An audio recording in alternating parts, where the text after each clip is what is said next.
Hello friends, welcome to துரன் academy. இந்த ஷார்ட்ஸில் ஒரு முக்கியமான வார்த்தையை பற்றி நம்ம பார்க்க போகிறோம். ஓகேங்களா? ஸோ ஒரு பழமொழி இருக்குது, என்ன அப்படின்னா, ஒரு சொல் கொல்லும் ஒரு சொல் வெல்லும் அப்படின்னு சொல்லிட்டு. ஓகேங்களா? ஸோ இப்போ நான் சொல்லக்கூடிய இந்த வார்த்தை பொதுவாக டிஎன்பிசி படிக்கக்கூடிய நிறைய மாணவர்கள் இன்ன வரைக்கும் கொண்டுட்டு தான் இருக்குது. அது என்ன வார்த்தை, அது எப்படிப்பட்ட வரிகள் அப்படின்னும் போது பார்த்திங்கன்னா, எனக்கு அப்போவே தெரியும். ஓகேங்களா? ஸோ இந்த வார்த்தையை நிறைய பேர் கேள்விப்பட்டிருப்பீங்க. ஓகேவா? இப்போ ஒரு எக்ஸாம், அது குரூப் 4 குரூப் 2 எக்ஸாம் வச்சுக்கலாமே. இந்த எக்ஸாம் முடிஞ்ச உடனே இந்த எக்ஸாமில் நீங்கள் செலக்ட் ஆகலைன்னு வச்சுக்கோங்களேன், உங்களை சுற்றி இருக்கக்கூடிய இந்த உலகம் என்ன சொல்லணும்? எனக்கு அப்போவே தெரியும்பா இவன் தேர மாட்டான்னு சொல்லிட்டு. அவன் ஃபோனும் கையுமா சுற்றும் போது தெரியும்.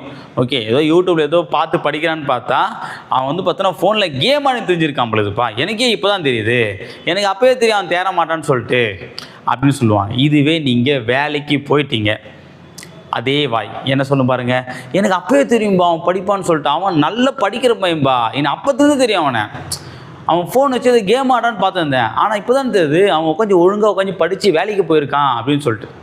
ஸோ நல்லா கவனிச்சுக்கோங்க, இந்த உலகம் டிஎன்பிசி நான் சொல்லுவேன், நீங்கள் எதை பண்ணாலுமே நீங்கள் பண்ண விஷயத்தில் தோத்தாலும் சரி ஜெயித்தாலும் சரி, உங்களை சுற்றி இருக்கவங்க இந்த ஒரு வார்த்தை தான் சொல்ல போகிறாங்க.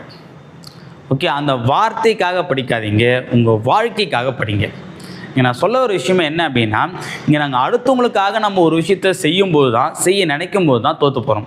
நமக்காக தான் செய்கிறோம், இந்த வாழ்க்கை நமக்கானது தான், நமக்காக தான் நம்ம இந்த வேலைக்கு போக போகிறோம், நமக்காக தான் இந்த வெற்றியை சுவைக்க போகிறோம்னு நினச்சிங்க அப்படின்னா, கண்டிப்பாக நம்ம மற்றவங்கள பற்றி யோசிக்க மாட்டோம்.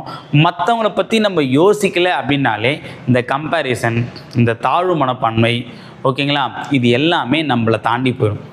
நம்பிக்கைன்றது நமக்கு ஆட்டோமேட்டிக்காக வந்துடும். அந்த நம்பிக்கை நமக்கான தெம்பு கொடுக்கும், அந்த தெம்பு நம்மளை படிக்க வைக்கும், அந்த படிப்பு நமக்கு வேலையை கொடுக்கும். அவ்வளோதாங்க.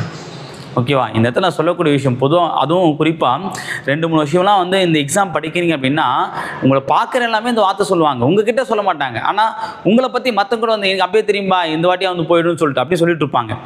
அந்த வேதனையெல்லாம் வெறியாக மாற்றி உட்காந்து படிங்க. அடுத்த முறை அவங்க அதே வார்த்தை தான் சொல்லணும், ஆனால் உங்கள் வெற்றியை பற்றி சொல்லணும். எனக்கு அப்போவே தெரியும்பா அவன் கடின உழைப்பாளிப்பான், 2 வருஷம் 3 வருஷம் விட்டாலும் இந்த வாட்டி பண்ணி கண்டிப்பாக ஜெயிச்சிடலாம் தெரியும்பா அப்படின்னு உங்களை பற்றி சொல்லணும். ஓகேங்களா? அதனால் இந்த வார்த்தை இப்போ யாரெல்லாம் பார்த்தீங்கன்னா கேட்டுட்டீங்கன்றதை கீழே கமெண்ட்டில் பண்ணுங்கள், பார்த்துக்கலாம். ஓகேவா? நமக்கான வாய்ப்பு இருக்குது, அந்த வாய்ப்பில் நம்ம ஜெயிக்கிறோம். நம்மளை சுற்றி இருக்கவங்க எனக்கு அப்போவே தெரியும்பா அவன் வேலை வாங்கிடுவான்ற வார்த்தையை சொல்ல வைக்கிறோம். தேங்க்யூ.